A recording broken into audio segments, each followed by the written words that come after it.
তাহলে পুরো ওয়াটারটা আপার লেভেল থেকে লোয়ার লেভেলে আসবে, মানে ক্যাচমেন্টে এসে পড়বে। এটা হলো একটা স্ট্রিম।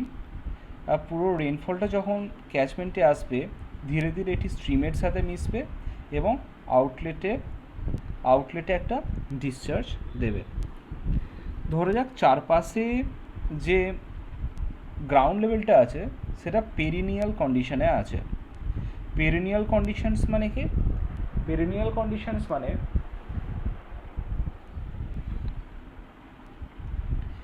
এই গ্রাউন্ড থেকে, মানে এই নদীটায়, এই যে রিভারটা আছে, এই রিভারে সবসময় একটা, মানে সারা বছরই একটা এখানে ডিসচার্জ থাকবে, মানে সারা বছরই নদীটায় জল আছে, কারণ মাটি থেকে জলটা ইনফিল্ট্রেট হয়ে নদীতে এসে পড়ে সিপেজের মাধ্যমে। ওকে, এবার আমি ঠিক এখানে একটা সেকশন ড্র করছি অ্যাট আউটলেট। আমাদের বের করতে হবে এই পয়েন্টে ডিসচার্জ কতটা হয় বা ম্যাক্সিমাম ডিসচার্জ কতটা হয় আউটলেট পয়েন্টে। এর জন্য আমরা আউটলেট পয়েন্টে একটা সেকশনস নেব। এই সেকশনটা দেখতে ঠিক এরকম হবে। এটা হায়ার লেভেলে আছে রিজের জন্য, আর এটা লোয়ার লেভেলে আছে। আর যেহেতু সবসময় এখানে এটা পেরিনিয়াল কন্ডিশনস, মানে ওয়াটার লেভেলের থেকে গ্রাউন্ডের যে ওয়াটার টেবিলটা আছে সেটা ওয়াটার লেভেলের লোয়েস্ট পয়েন্ট থেকে গ্রাউন্ডের ওয়াটার টেবিলটা একটু হায়ার লেভেলে থাকবে। আর এই গ্রাউন্ড থেকে সব সময় রিভারে একটা সিপেজের মাধ্যমে জল প্রবেশ করতে থাকবে, যাতে সারা বছরই নদীটায় জল থাকে।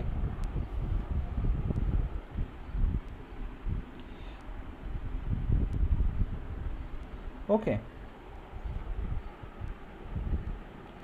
তার মানে সব সময় এখানে নদীটায় একটা বেস ফ্লো থাকবে, তাই না? তাহলে এর যদি আমরা একটা ডিসচার্জ ভার্সেস টাইমের যদি একটা গ্রাফ ড্র করি, তাহলে কীরকম হবে?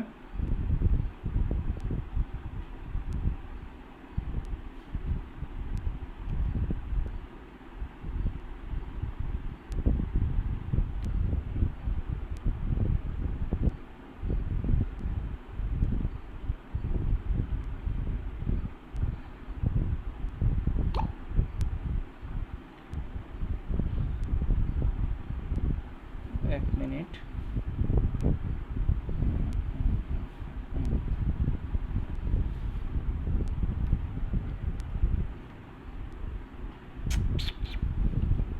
যদি ডিসচার্জ ভার্সেস টাইমের একটা গ্রাফ ড্র করি, এখানে তার মানে একটা কনস্ট্যান্ট প্লেস ফ্লো অলওয়েজ থাকবে, ঠিক আছে? এবারে ধরা যাক এখানে রেইনফল স্টার্ট হলো। প্রথমে এই পয়েন্টে যে রেইনফলটা হচ্ছে সেটা আউটলেটে কন্ট্রিবিউট করবে, তারপরে এই পয়েন্টের যে রেইনফলটা আসছে সেটা এখানে আসতে কিছুটা টাইম লাগবে, সেটা কন্ট্রিবিউট করবে, তারপরে এই পয়েন্টের রেইনফলটা কন্ট্রিবিউট করবে, তারপর এইখানে অ্যাট লাস্ট একদম ম্যাক্সিমাম দূরের যে পয়েন্ট আছে সেইখান থেকে রেইনফলটা এই রিভার দিয়ে এসে আউটলেটে কন্ট্রিবিউট করবে। তার মানে বোঝা যাচ্ছে কি রেইনফলটা ধীরে ধীরে ইনক্রিজ করবে এবং একটা পিক নেবে, তারপরে আবার যখন ডিসচার্জটা ধীরে ধীরে ইনক্রিজ করবে এবং একটা পিকে এসে পৌঁছাবে, যখন ফার্দারমোস্ট পয়েন্টের রেইনফলটা এই আউটলেটে কন্ট্রিবিউট করবে। তারপর যখন রেইনফল থেমে যাবে, ডিসচার্জ আবার কমতে থাকবে এবং যখন রেইনফল পুরোপুরি শেষ হয়ে যাবে এটা বেস ফ্লোতে এসে আবার মিশবে। ওকে, কারণ বেস ফ্লোটা তো সবসময়ই থাকছে, সেই জন্য এটা তোমার কনস্ট্যান্ট থাকছে। এই পোর্শনসটাকে বলা হয় রাইজিং লিম,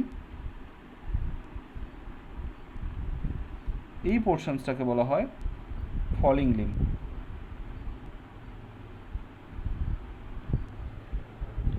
এইটা হচ্ছে বেস ফ্লো। আর এই যে হাইড্রোগ্রাফটা পেলাম, এই হাইড্রোগ্রাফটা হলো ডিরেক্ট রান অফ হাইড্রোগ্রাফ।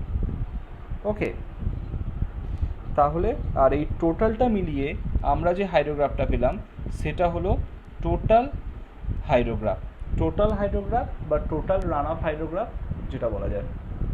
তাহলে টোটাল হাইড্রোগ্রাফ মানে direct runoff hydrograph plus base flow.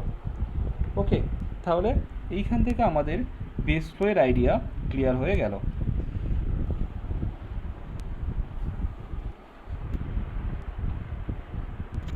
ওকে,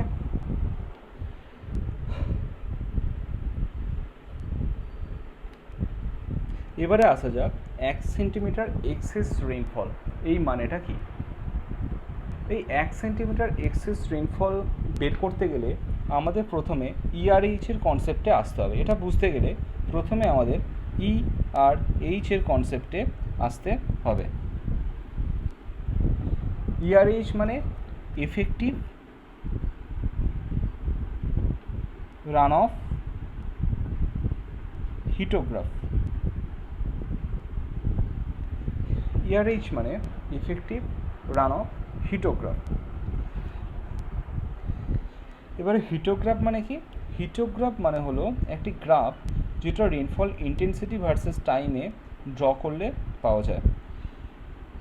ধরা যাক প্রথম কিছু সময় বা T1 টাইম রেনফল ইন্টেন্সিটি ছিল 5 centimetre per hour.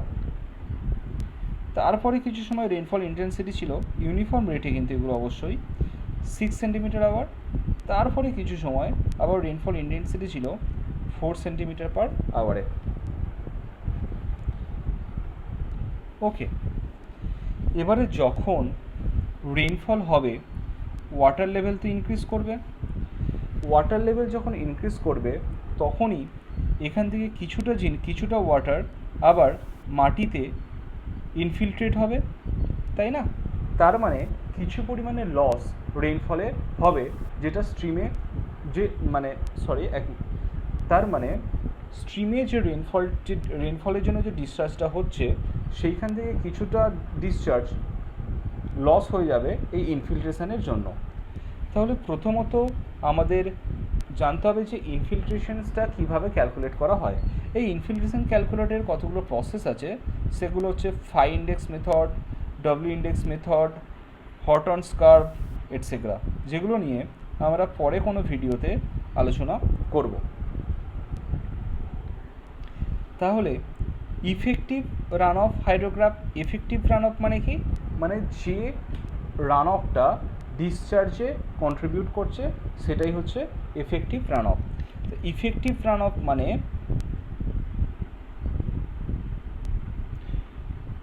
Total runoff minus infiltrations losses. Okay, infiltration loss এই মেথডগুলো দিয়ে ক্যালকুলেট করা যায়।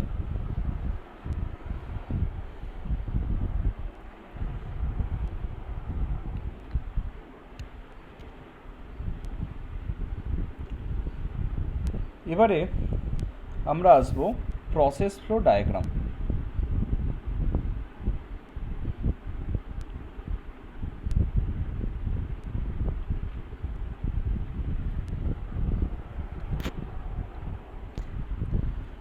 At first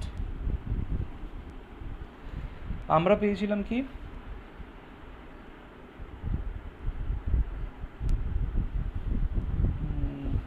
total hydrograph, this is base flow,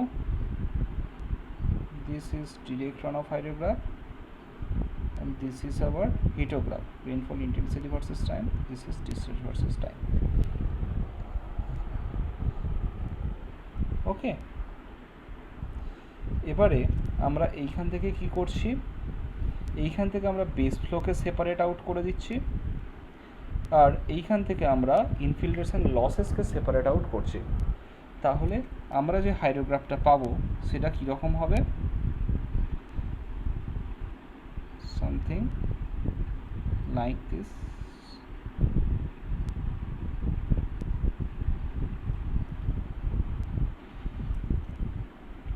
এবারে আমাদের ডেফিনেশনে হাইড্রোগ্রাফের ইউনিট হাইড্রোগ্রাফের ডেফিনেশনের সময় কী বলা হয়েছিল, রেনফলটা হতে হবে অ্যাট ইউনিফর্ম রেটে অ্যান্ড 1 সেন্টিমিটার যেন রেনফলটা হয়, এফেক্টিভ রেনফলটা হয়, আর যেন ইউনিফর্ম রেটে হয়। কিন্তু আমরা কি এখানে ইউনিফর্ম রেট পাচ্ছি? এখানে আমরা ইউনিফর্ম রেট পাচ্ছি না। ইউনিফর্ম রেট কখনো ইনক্রিজ করছে তো কখনো ডিক্রিজ করছে। তাহলে এটাকে আমরা ইউনিফর্ম রেটে কনভার্ট করব। এই কনভার্ট করার জন্য খুব সহজ প্রসেস, কিছুই না, জাস্ট এই যে রান অফটা হয়েছে, এই যে হিটোগ্রাফটা আছে এর এভারেজ নিয়ে নিলেই হবে। তাহলে এর এভারেজ কত হচ্ছে 5 + 6 + 4/3 15/3, দ্যাট ইজ 5 cm/h। ওকে, তাহলে এখানে যে আমরা হিটোগ্রাফটা পাবো তার অর্ডিনেট হবে 5 সেন্টিমিটার, এটা হবে 5 centimeter, and this is the durations d or t. Okay, পড়ে যাচ্ছি, this is the durations,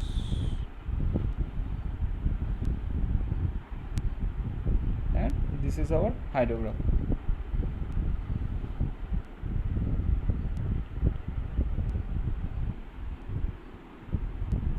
এবারে আমরা 5 সেন্টিমিটার রেইনফলের জন্য যে হাইড্রোগ্রাফটা পাচ্ছি সেটা হচ্ছে এইটা। আমাদের বের করতে হবে কি 1 centimetre hydrograph. This 5 centimetre is also called কি net precipitations, P net. So এখান থেকে আমরা এটাকে 1 সেন্টিমিটারে কনভার্ট করতে হবে, সেটা কিছুই না, জাস্ট এটাকে 5 দিয়ে ডিভাইড করে দিলেই হবে, অর্থাৎ পি নেট দিয়ে ডিভাইড করে দিলেই আমরা এখানে 1 সেন্টিমিটার পেয়ে যাব।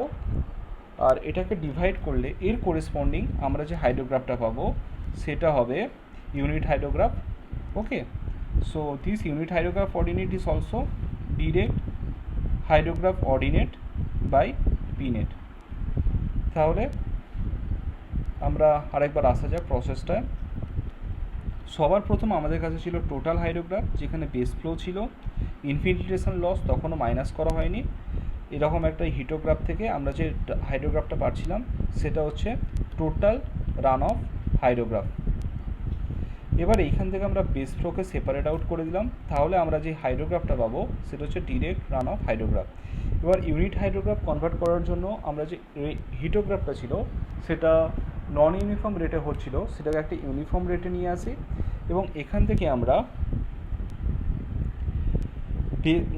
আমরা ইনফিল্ট্রেশন লসটাকেও সেপারেট করে দিই। এবার ইউনিট হাইড্রোগ্রাফ পাওয়ার জন্য এখানে আমরা যে নেট প্রেসিপিটেশনটা পাবো সেই নেট প্রেসিপিটেশনটাকে 1 cm/h কনভার্ট করব, অ্যান্ড সেই করেসপন্ডিং আমরা যে হাইড্রোগ্রাফটা পাবো সেটাই হবে unit hydrograph.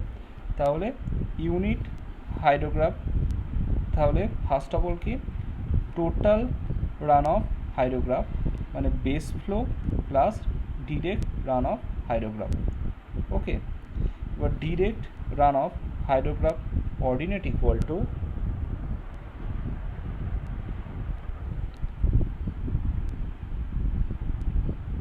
Unit hydrograph ordinate into P net. Okay, তাহলে এখান থেকে আমরা যে জিনিসটা পেলাম সেটা হলো ইউনিট হাইড্রোগ্রাফ অর্ডিনেট। পরের ভিডিওতে আমরা ইউনিট হাইড্রোগ্রাফের বিভিন্ন ধরনের সেগমেন্টস নিয়ে আলোচনা করব। আজ পর্যন্ত এটুকুই থাক। God bless you all. Thank you very much.